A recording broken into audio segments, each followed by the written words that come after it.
ఉపాధి హామీ పథకంలో పనులు చేసే కూలీలకు పని ప్రదేశంలో కూలీలు ఇబ్బందులు పడకుండా అన్ని రకాల ఏర్పాట్లు చేస్తున్నామని ప్రభుత్వం చెబుతున్నా క్షేత్రస్థాయిలో మాత్రం అది జరగడం లేదు. పని ప్రదేశాల్లో నిలువ నీడలేక చల్లదనానికి సేద తీరేందుకు చెట్లను ఆశ్రయిస్తున్నారు ఉపాధి కూలీలు.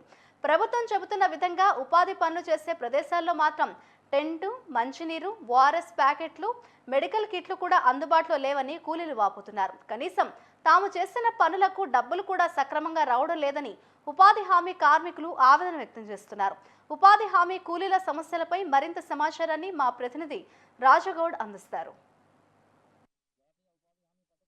చేసే కూలీలకు పని ప్రదేశంలో మంచినీరు కానీ, ఓఆర్ఎస్ ప్యాకెట్లు కానీ, మెడికల్ కిట్లు కానీ ఏర్పాటు చేయాలని ప్రభుత్వం ఆదేశిస్తున్నప్పటికీ ఇక్కడ మాత్రం ఎలాంటి ఏర్పాట్లు చేయలేదని తెలుస్తోంది. ప్రస్తుతం మనం సంగారెడ్డి పరిధిలోని కులగూరు గ్రామంలో పని ప్రదేశంలో ఉన్నాం. ఇక్కడ కార్మికులను అడిగి వారికి ఎలాంటి ఏర్పాట్లు చేశారు, ఎలాంటి సమస్యలు ఉన్నాయో తెలుసుకునే ప్రయత్నం చేద్దాం. ఇప్పటి వరకు ఎలాంటి ఏర్పాటు చేశారు? మంచినీరు కానీ, ఓఆర్ఎస్ ప్యాకెట్లు కానీ ఏమైనా ఏర్పాటు చేశారు?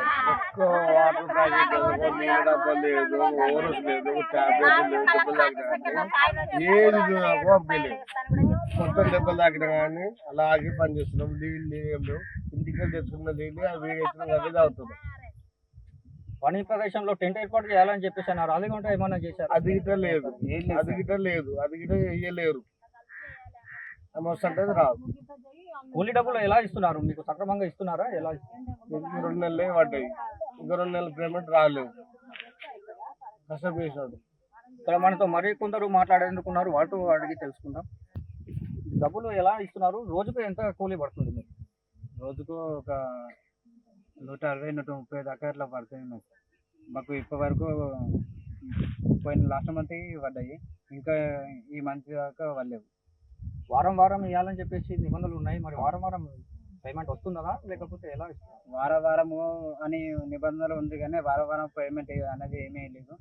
2 నెలలకు 2 నెలలకు అట్లా చేస్తున్నారు.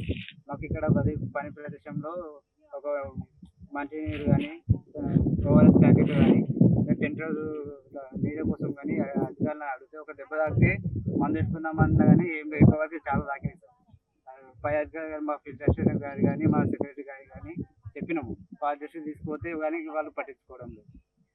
మీరు చెప్పండి, ఇక్కడ పని ప్రదేశంలో ఎలాంటి ఏర్పాటు చేశారు? మంచినీరు కానీ మీరు ఎలా తెచ్చుకుంటున్నారు? వాటర్ బాటిల్ తెచ్చుకుంటాం. అసలు ఒక ఓఆర్ఎస్ ప్యాకెట్ లేదు, ఒక ట్యాబ్లెట్ లేదు, దెబ్బ తాగితే ఒక కిట్ కూడా లేదు. అసలు పట్టించుకోవాలి రాలేదు. ఇక్కడ చక్కెర తెచ్చుకోవాలంటే చక్కెర కొట్టి చక్కెర పట్టించుకో అంత ఏం పట్టించుకోవాలి మనం. ఇప్పుడు ఇంకో విషయం సార్, ఇప్పుడు మీరు వచ్చే ముందు మా ఫిల్టర్ గారికి మా సెక్రటరీ ఫోన్ చేసి ఇట్లా ప్రెస్ వాళ్ళే వస్తున్నారంటే మీరు వెళ్ళిపోండి అని కాల్ చేశారు. మీరు వస్తున్నారని అంటే ఆమెకు ఎందుకు భయం పుడుతున్నది?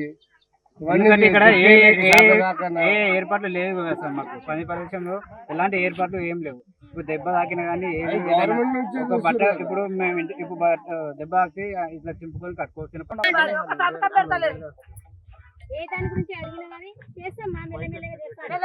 కానీ 2 వాటర్ డబ్బాలు పెట్టిండు. ఒక మనిషినే మళ్ళా నీళ్ళు నీళ్ళకు పెట్టిండ్రు. ఒక మనిషి నీళ్ళకి పెట్టిరు, 2 వాటర్ డబ్బాలు తెచ్చిండు, మళ్ళీ తీసుకొచ్చిండు. ఆయన కాజు చేసి టెంట్ కూడా తెచ్చిర్రు. ఇక్కడ టెంట్ లేదు, ఇప్పుడు ఈ చెక్కెట్ అమ్మది నీళ్లు లేవు, ఓఆర్ఎస్ ప్యాకెట్లు లేవు, దెబ్బ తగిలిందంటే మందు లేదు, గోలి లేదు, ఏం లేదు. ఇల్లు పన్ను కడతావా? నువ్వు వీడేం చేసినావు, ఆడేం చేసినావు? మోరీలు చూడండి కాలంలో మొత్తం మోరీలు చెత్తకుండా ఇట్లా దోమలంటే దోమలు కరుస్తుంది. వాసన అంటే వాసన వస్తుంది. మా ఇల్లు రోడ్డుకే ఉన్నది. ఇంకా మొత్తం చెత్త ఉన్నది. చూపిస్తాం. ప్రస్తుతం మనతో ఏపీ మధుసూదన్ ఉన్నారు, వారితో మాట్లాడే ప్రయత్నం చేద్దాం. సార్ చెప్పండి, అసలు ఉపాధి హామీ పనులు చేసే దగ్గర ఏర్పాట్లు ఎలా చేస్తున్నారు? ఏమి లేవని చెప్పేసి వాళ్ళు ఆరోపిస్తున్నారు. దీనికి సంబంధించి ఇక్కడ వర్క్ సైట్ ఫెసిలిటీస్ ఇవన్నీ గ్రామంలో ఏర్పాటు చేయడం జరిగింది. దీనికి సంబంధించి గ్రామ పంచాయతీ సెక్రటరీ గారు ఏవైతే ఉందో షేడ్ నెట్ కానీ, ఈ వాటర్ సంబంధించినవి ఆ బీబోలు, వాటర్ బాటిల్స్ ఇచ్చడం జరిగింది. కాకపోతే దానికి సంబంధించిన మనిషిని ఒక ఆయన పెట్టినాము. ఆ మనిషి వాళ్ళ వర్క్ రాలేడు, తన ఇంటికి హౌస్ దాకుండా రాలేదు. రెండోది వాళ్ళు ఇక్కడ చేసే ప్రాంతం కొంచెం నీడనేటి కూర్చున్న చెట్లు ఇట్లా అక్కడ షేడ్ కూడా వేయలేదు. అవి ఏవైతే ఉన్నాయో ఇప్పుడు తమ దృష్టికి తెచ్చింది ఏదైతే ఉందో ఇప్పుడు నేను సెక్రటరీ గారికి, ఫీల్డ్ అసిస్టెంట్ గారికి మాట్లాడి రేపటి నుంచి ఆ వసతులు ఏవైతే ఉన్నాయో అవన్నీ పూర్తి స్థాయిలో పని ప్రదేశంలో పెట్టేటట్టు చేస్తాము. ఇక్కడ మాత్రం గ్రామ పంచాయతీ ప్రొవైడ్ చేసింది. కానీ ఎవరైతే రెస్పాన్సిబుల్ పర్సన్ తీసుకుపోయి తెచ్చి పెట్టే లేబర్కి ఎవరికైతే మనం ఒక రెస్పాన్సిబుల్ పర్సన్ పెట్టినామో తను వర్క్ రాక కొంచెం ఇబ్బంది జరిగింది. అది మళ్ళీ నేను ఇండస్ట్రియల్ రెక్టిఫై చేసి ఇక్కడ ఏర్పాటు చేస్తాను. వడదెబ్బతోటి ఉపాధి కూలీలు చనిపోయే ప్రమాదాలు కూడా జరుగుతున్నాయి. మరి వాళ్ళకు కనీసం ఓఆర్ఎస్ ప్యాకెట్ కూడా అందుబాటులో లేవని చెప్పేసి వాళ్ళు అంటున్నారు. అది రీసెంట్ గా ఎంపీడీఓ సారు ప్రతి ఏఎన్ఎం అంటే గతంలోనేమో మనం ఇక్కడ ఇచ్చేది, ఇప్పుడు ఆ వర్క్ సైట్ లో చూసి అది హెల్త్ డిపార్ట్మెంట్ కి సంబంధించి ఏఎన్ఎం నాకు ఇన్స్ట్రక్షన్స్ ఇవ్వడం జరిగింది. ఆ ఏఎన్ఎం తోటి కూడా చేసి డబ్బులు గతంలో 5 వారాలు అయితే ఆగిన మాట వాస్తవమే. మొన్ననే రీసెంట్ గా గవర్నమెంట్ వాళ్ళ ఖాతాలలో వేసింది. ఆ పోస్టల్ పర్సన్ ప్రతి జీపీకి ఇచ్చుకుంటూ మనకు వస్తారు. రేపు లేదా ఎల్లుండి లోపల ఇక్కడ పేమెంట్ చేస్తారు. ఆ 4-5 వారాలు అయితే అమౌంట్ వాళ్ళ అకౌంట్ లో డీటెయిల్ ఉన్నాయి. పోస్ట్ ఆఫీస్ పర్సన్ గ్రామ పంచాయతీకి వచ్చిస్తారు. అక్కడ సచినని స్థానిక మన అసలు డిపిఎం గారు ఇక్కడ ఉన్నారు. అతనికి చెప్పి ఇక్కడ పేమెంట్ కూడా ఇక్కడ ఈవినింగ్ కానీ లోపల ఆర్డర్ చేస్తారు.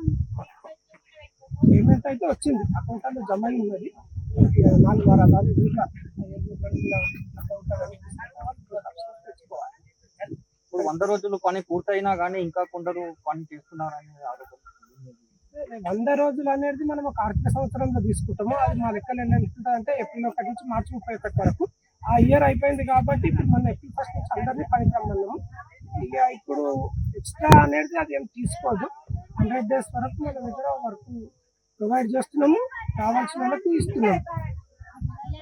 ఎక్సెస్ సిస్టమ్ కూడా యాక్సెప్ట్ చేయదు. 100 రోజులు కానీ కట్ అయిపోతుంది. అది ఒకవేళ పని చేసినా ఇలా పేమెంట్ మనం చేసే పరిస్థితిలో ఉండము. ఇది పరిస్థితి.